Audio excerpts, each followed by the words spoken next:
The second group were in or around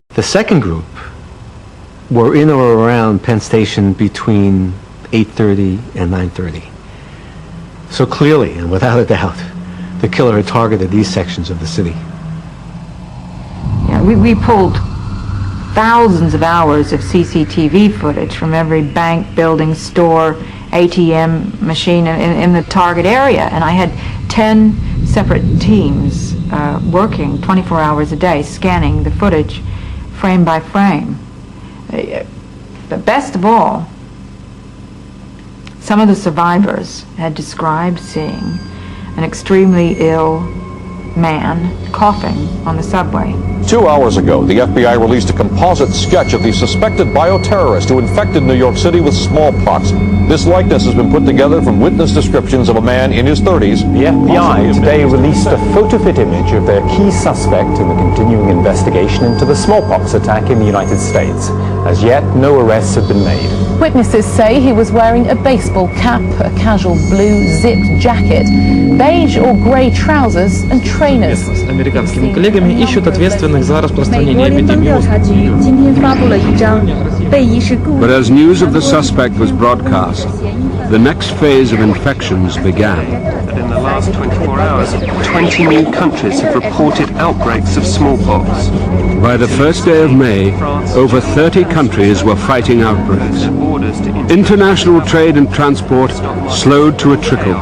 And experts are predicting global economic meltdown. In Istanbul today, police used water cannons to prevent... Many nations without vaccines had to take harsh action to quell panic and contain the outbreaks.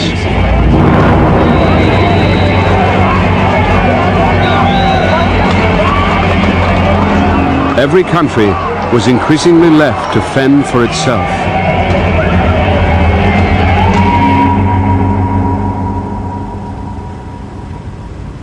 In London, life moved behind closed doors. It's May 6th, and today we had our first outbreak.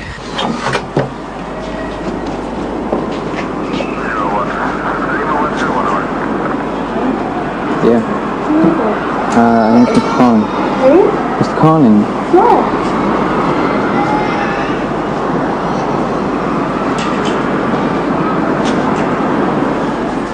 John Carling was a bus driver.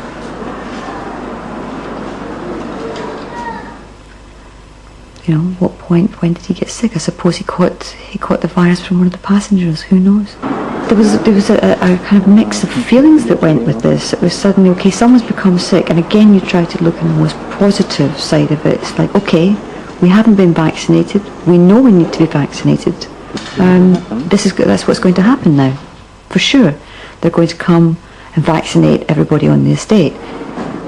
What we learned very quickly was that they had vaccinated the immediate family, his wife, and the surrounding neighbours in a few of the flats. And that was it.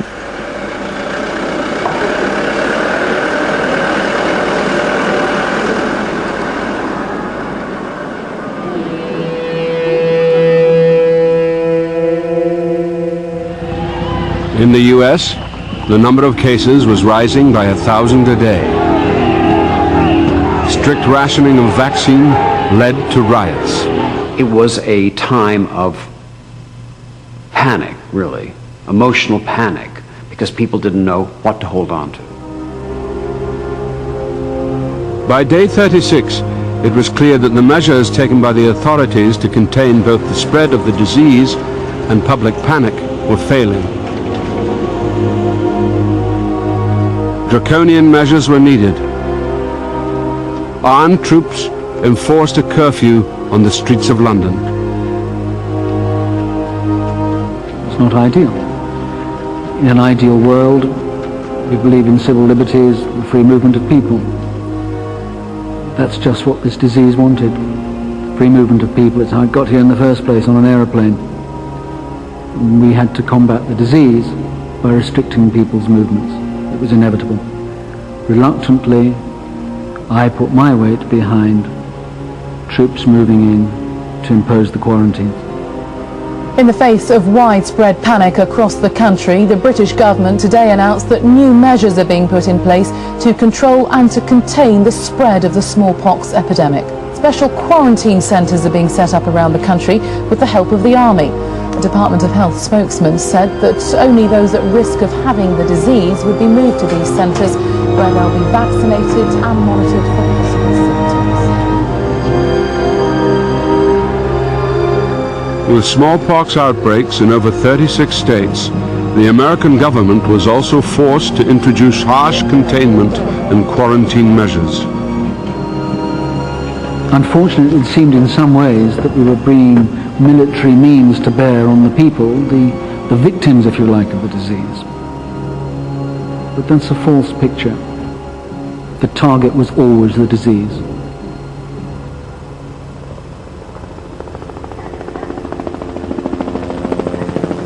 By May 19th, the number of cases in the UK had risen to 13,000, and on the Cooper's estate there was a second outbreak. Who is it? Hang on, who is it? Some guy in the front there. Hello. Hello. Hello? Are you Mary Cooper? Yes, yeah. My name's John Simpson from the Department of Health. Is this your daughter, Trish? Yeah. Your son, Sean? Everything seemed to happen at once. I've actually come with me to quarantine. I'm sorry, what? We've opened quarantine centres now, and you have all been in close contact with a known smallpox case. Oh my. You're going to have to come with us so you can be vaccinated. They just started rattling off. The guy from the health organisation started telling us about how we had been exposed to a known smallpox case. We had to pack a bag. We had to leave in half an hour. It was just completely overwhelming. Yeah, but we've been waiting for a long time now for vaccination. Why don't we get a vaccination before we're taken away somewhere else? With anyone with confirmed case of smallpox. I haven't let my family out, I haven't let them travel, and we haven't had vaccination. Now you want us to leave the building to go and get vaccination somewhere else? What was I going to believe this guy? What was I going to do? Take my family to somewhere, some quarantine, with a guy standing with a gun outside our door? Yeah, what the feet, mate? You out now? I didn't really want to go. Mum?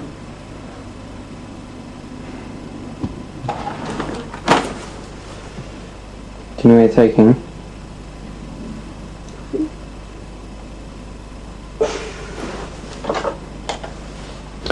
Look, if it means getting a vaccine, it's all cool, no? Huh? Then we'll be back here 17 days max. We'll be as it was. Just think of it like that. I didn't feel good about it at all. But I don't know, the kids said that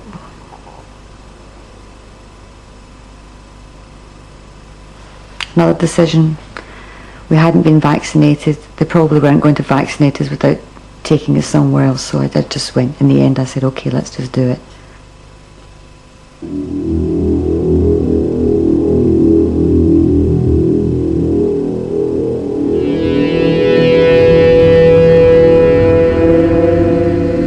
Five weeks after the virus had been released in New York, a man fitting the description of the suspect was identified on CCTV footage from the target locations.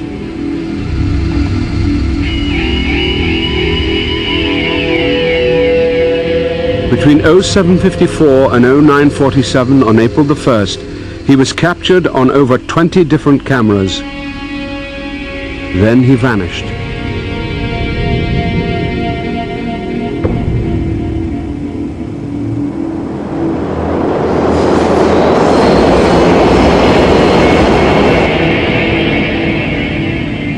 But on the 40th day of the investigation, an extraordinary discovery was made. A maintenance worker at a subway station literally tripped over a body that had been tucked into an alcove in a service tunnel. I mean, it was in bad shape. It had been there over 7 weeks. It was decomposing. It was half eaten by rats. But we knew it was him because of the clothes.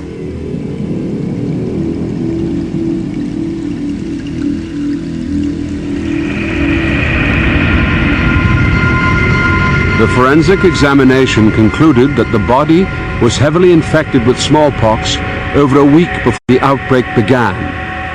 But it wasn't the virus that killed him. The cause of death was an overdose of barbiturates. He was deliberate, methodical, calculating. I mean, he deliberately infected himself and then infected as many people as possible. I mean, he even tried to hide his body. Although the killer had taken great care to conceal his identity, the corpse provided the FBI with its first substantial leads. A body is a mine of information. You can get DNA, you can get dental records, clothing fibers, and indeed we got good prints from a key that we found in his pocket and a water bottle that was left nearby. And from this, I was convinced that he would turn up on some intelligence file somewhere. I mean, there was money, planning, power, and ruthless conviction behind this. This was a professional hit.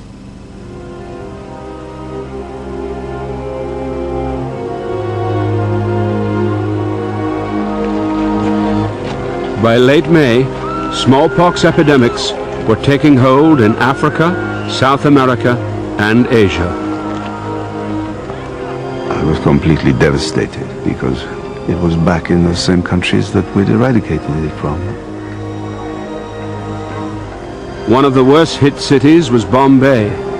Within a week, the number of cases leapt from 3,000 to 18,000. Medical staff were staying away from hospitals, and millions were fleeing the city.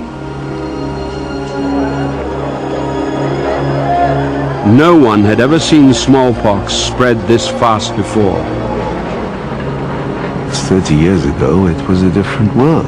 There were 6 million people in 1970 in Bombay living, and in 2000 there were 18 million. Tens of cities had nearly 20 million people living in them now. Mexico City, Sao Paulo, Lagos. What compounded the problem was that in those intervening 20 years, AIDS had become rife in these countries, and that made it doubly horrible. In many parts of Africa, nearly a quarter of the population were HIV positive. Because of their weakened immunity, smallpox was nearly always fatal.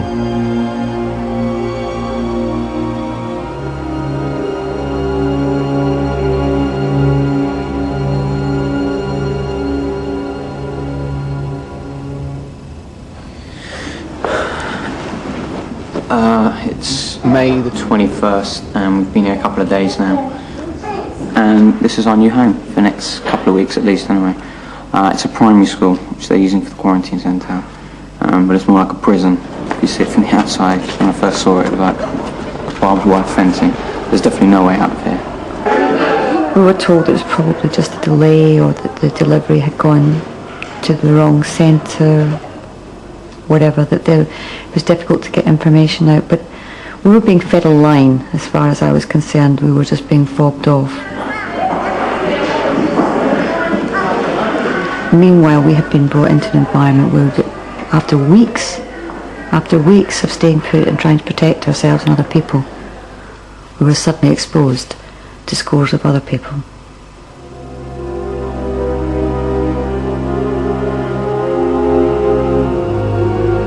Anyone who is sick must report themselves to the medical authorities so that they can get treatment. It is essential that all cases of illness are reported. If you know of anyone who is sick, immediately notify the authorities in your neighborhood. I repeat, anyone who is sick must report themselves to the medical authorities. As the number of smallpox cases exploded, it became almost impossible to keep track of the epidemic. If you know of anyone who is sick, immediately notify the authorities. No one was left untouched by the nightmare. Once again, anyone who is sick must report themselves to the medical authorities so that they... You had families that were ripped apart. Mothers who had died, children who had died, fathers who had died. You had the whole fabric of the city torn apart. We were overwhelmed by cases. We were seeing 400, 500 new cases a day, thousands of new cases a week. We just couldn't afford to miss anybody because it would perpetuate the epidemic. And we're constantly under that pressure, constantly. I mean, we were all exhausted. We were working around the clock, in particular Sam, because he was out in the field. And, he'd come back to the office and crash. And I just thought he was overtired, that he was, just exhausted from everything that he was having to go through. But I hadn't taken the measures to protect myself that I should have. And I paid dearly for that. Since their arrival in quarantine, it had taken 3 days for the Cooper family to receive vaccine. Don't worry. It's a huge sense of relief for everyone. People are even starting to smile again. So that's it. We've done what we've come here to do. It's just a question of waiting now till we can go. No. But it would be another 4 days before anyone knew for sure that the vaccine had taken. There you go. All right. Oh, right.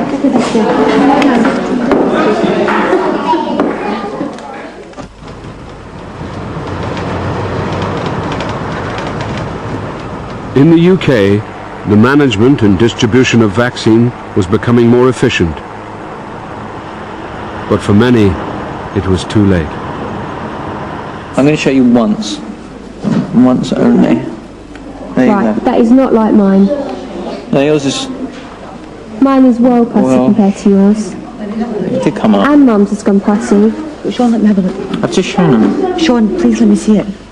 Mum, it's not pussy like ours. Sean, there's nothing there, there's nothing See it? Wait. It did come up, but it went back down. There are about 5 people in the centre, including Sean, who once we'd had this vaccination, didn't have any kind of reaction. I think we're going to have to repeat the vaccination. Okay, can we? The earliest we can do it will be tomorrow. Can't we get something today? There's no way. She said no. Tomorrow will be okay. There you go, tomorrow. Definitely tomorrow, yeah? I'm sure it's going to be tomorrow. The new batch will come tomorrow. So come and see me tomorrow. Okay, cool. Okay. Is that okay? So I can have a word with you? Mom, she said everything she's going to say. By the time it became obvious that Sean hadn't reacted to the vaccine, 10 days. 10 days possibly since we've been exposed, possibly more. I was really terrified when I saw this woman being sick that Sean was sick too.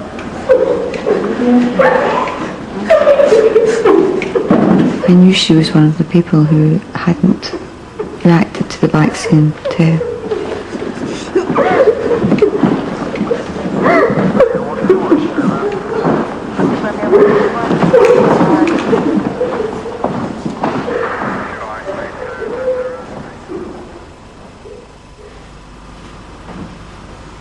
I think I kind of knew.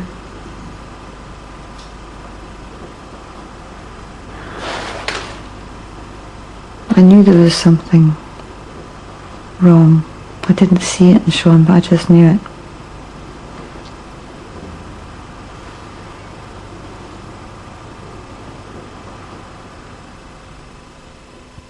The vast majority of the planet was caught in a disaster of biblical proportions. They fled the cities to get away from smallpox. They then had nowhere to go, so they were put in huge refugee camps, which was a breeding ground for the virus anyway, so they might just as well have stayed in the cities.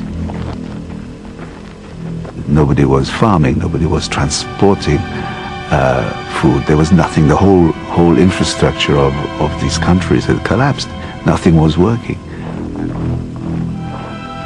On day 65, America had over 1 million cases of smallpox.